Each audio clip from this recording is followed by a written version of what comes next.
ഇത് ഒരു പുതിയ കാര്യമല്ല. ട്രംപ് ഇത് നേരത്തെയും ചെയ്തിട്ടുണ്ട്. പക്ഷെ പശ്ചിമേഷ്യയെ പറ്റി പറയുവാണെങ്കിൽ നമുക്ക് ആലോചിക്കാനുള്ളത്, ട്രംപിന് ഒരു വേണം എന്നുള്ളത് അദ്ദേഹം ആ കാര്യത്തിൽ ഡെസ്പറേറ്റ് ആണ്. കാരണം നേരത്തെ പലപ്പോഴും പറഞ്ഞതുള്ള പോലെ പൊളിറ്റിക്കൽ കോൾസ് ഉയർന്നുകൊണ്ടിരിക്കുകയാണ്. പക്ഷേ ട്രംപും നെതന്യാഹുവും തമ്മിലുള്ള ഇക്വേഷൻ, അവർ തമ്മിലുള്ള ബന്ധമാണ് നമ്മൾ കണക്കിലെടുക്കേണ്ടത്. ആരാണ് ആരോട് ആർക്കാണ് ഓർഡർ കൊടുക്കുന്നത്? ട്രംപ് പറഞ്ഞ ഈ അടുത്ത ദിവസം ട്രംപ് ഇസ്രയേലിനെ പ്രൊഹിബിറ്റ് ചെയ്തിട്ടുണ്ടെന്ന്, ലെബനോണിലേക്കുള്ള അറ്റാക്സ് പുനരാരംഭിക്കുന്നതിനെ പറ്റി. പക്ഷെ ഉടനെ തന്നെ ഇസ്രയേൽ അറ്റാക്ക് ചെയ്തു. അപ്പോൾ ട്രംപ് എന്ത് ചെയ്തു? ഇസ്രയേലിന്റെ കറേജിനെ പറ്റിയൊക്കെ വളരെ പ്രശംസകരമായിട്ട് പറഞ്ഞു. അപ്പോ ട്രംപിനെ സംബന്ധിച്ചിടത്തോളം അദ്ദേഹത്തിന്റെ നെതന്യാഹുമായിട്ടുള്ള ബന്ധം നമുക്കിപ്പോഴും മനസ്സിലാക്കാൻ ബുദ്ധിമുട്ടാണ്.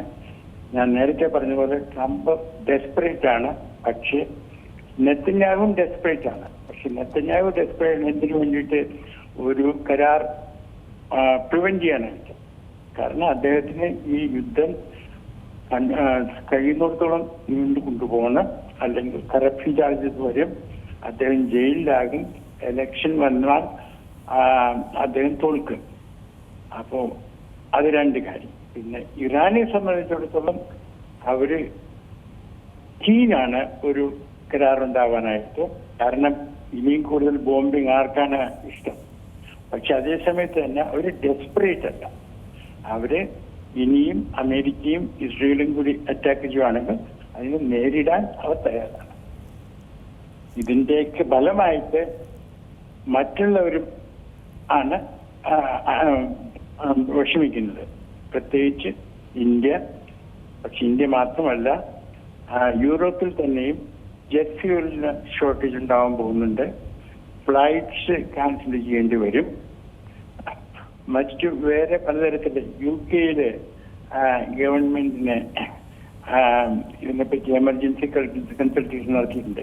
അപ്പോ ട്രംപിന്റെ ഭാഗത്തു നിന്ന് ഒരു നോൺ സിസ്റ്റമാറ്റിക് ആയിട്ടുള്ള ഒരു അപ്രോച്ച്, ഇന്ന് ഒരു കാര്യം പറയുക, നാളെ വേറൊരു കാര്യം പറയുക, അങ്ങനെയുള്ള അപ്രോച്ച് തുടർന്നുകൊണ്ടിരിക്കുകയാണ്. അതുകൊണ്ടാണ് ഞാൻ നേരത്തെ പലപ്പോഴും പറഞ്ഞത്, ട്രംപിന് റിയാലിറ്റി ആയിട്ടുള്ള കണക്ടിവിറ്റി ഇല്ല. ആ കണക്ടിവിറ്റി കൊടുക്കാനായിട്ട് നമുക്ക് ദൈവം തമ്പുരാനോട് പ്രാർത്ഥിക്കുക. സർവ ഈ ഒരു സാഹചര്യത്തിൽ ഇന്ത്യ ഏറ്റവും അധികം പരിണതഫലം അനുഭവിച്ച രാജ്യങ്ങളിലൊന്നു തന്നെയാണ് ഈ യുദ്ധത്തിനിടയിൽ. അത് നമുക്കറിയാവുന്നതാണ്, നമ്മുടെ അടുക്കളയിൽ പോലും അത് പ്രതിഫലിച്ചതാണ്. എന്നിരുന്നാലും ഈ സാഹചര്യത്തിൽ ഇന്ത്യക്ക് പൂർണ്ണ സുരക്ഷ ഒരുക്കുമെന്ന്, ഇന്ത്യൻ കപ്പലുകൾക്ക് ഒരു തരത്തിലുള്ള ബുദ്ധിമുട്ടുകളും സൃഷ്ടിക്കില്ല എന്ന് പറഞ്ഞ ഇറാൻ തന്നെ ഇന്ത്യൻ കപ്പലുകൾക്ക് നേർക്ക് കഴിഞ്ഞ ദിവസം ആക്രമണം നടത്തിയത് അതെന്തിന്റെ സൂചനയാണ്? അതിൽ നമ്മൾ മനസ്സിലാക്കാനുള്ളത്, ആ കപ്പലുകളെ ആക്രമിച്ചത് അല്ലെങ്കിൽ ഫയർ ചെയ്തത് അത് ഇന്ത്യൻ കപ്പലുകളായതുകൊണ്ടല്ല. എന്താ സംഭവിച്ചെന്ന് പറഞ്ഞാല്, ഈ ഇറാനും ഇസ്രയേലും ലെബനോനും തമ്മിലുള്ള 10 ദിവസത്തേക്കുള്ള തീർപ്പായ കരാറിന് ശേഷം ഇറാന്റെ വിദേശകാര്യമന്ത്രി പറഞ്ഞു സ്ട്രേറ്റ് ഹോർമസ് ഓപ്പൺ ആണെന്ന് പറഞ്ഞു. അത് ഇറാൻ അത് സീരിയസ് ആയിരുന്നു. പക്ഷേ ട്രംപ് എന്താ ചെയ്തത്?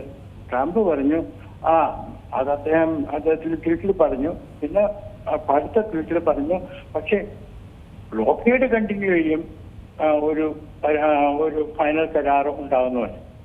അപ്പോ ഇറാനില് IRGCയും മറ്റുള്ളവരും വിദേശകാര്യമന്ത്രിയോട് പറഞ്ഞു, നിങ്ങൾ എന്തിനാണ് ഇത് പറഞ്ഞത്? എന്നിട്ട് അവര് പിന്നോട്ട് പോയി. അപ്പൊ ആ നിശ്ചയം, അത് ഫ്രീ ആക്കാനുള്ള നിശ്ചയം അത് മാറ്റിവെച്ചു. അതിന് കാരണക്കാരൻ ട്രംപിന്റെ ബ്ലോക്കേഡ് ഇതാണ്. പിന്നെ ഈ വെടിവെച്ചത് അത് ഇന്ത്യൻ കപ്പലാണെന്ന് നോക്കിയിട്ടല്ല, കപ്പലുകളോട് നോട്ടീസ് കൊടുത്തിട്ടുണ്ടായിരുന്നു. അപ്പോ ഒരുപക്ഷെ അവര് നിർത്താൻ പറഞ്ഞിട്ട് നിർത്തിയില്ലായിരിക്കും. അപ്പൊ ഒന്ന് വെടിവെച്ചെന്നുള്ളത്. അല്ലാണ്ട് ഇതൊരു ബയലാറ്ററൽ ഇഷ്യൂ ആയിട്ട് ഒരിക്കലും തെറ്റായിരിക്കും. അതേ സമയത്ത് തന്നെ നമ്മുടെ ഫോറിൻ സെക്രട്ടറി ഇറാനിയൻ അംബാസിഡറെ വിളിച്ച് നമ്മുടെ പ്രൊട്ടസ്റ്റ് അറിയിച്ചു. അത് ഡിപ്ലോമാറ്റിക്കലായിട്ട് പറഞ്ഞാൽ ചെയ്യേണ്ട കാര്യമാണ്. പക്ഷെ നമ്മൾ മനസ്സിലാക്കാനുള്ളത് ഇത് ഇന്ത്യയുടെ നേരെയുള്ള ഒരു ആക്രമണമല്ല എന്നാണ്. പക്ഷേ പ്രൊട്ടസ്റ്റ് ചെയ്യുന്നത് ആവശ്യമായിരുന്നു. കാരണം ഇറാൻ കൂടുതൽ ശ്രദ്ധ എടുക്കണം. ഏറ്റവും പുതിയ വാർത്തകളും വിശേഷങ്ങളും വിരൽത്തുമ്പിലറിയാൻ സീ മലയാളം ന്യൂസ് എല്ലാ ഡിജിറ്റൽ പ്ലാറ്റ്ഫോമുകളിലും ലഭ്യം.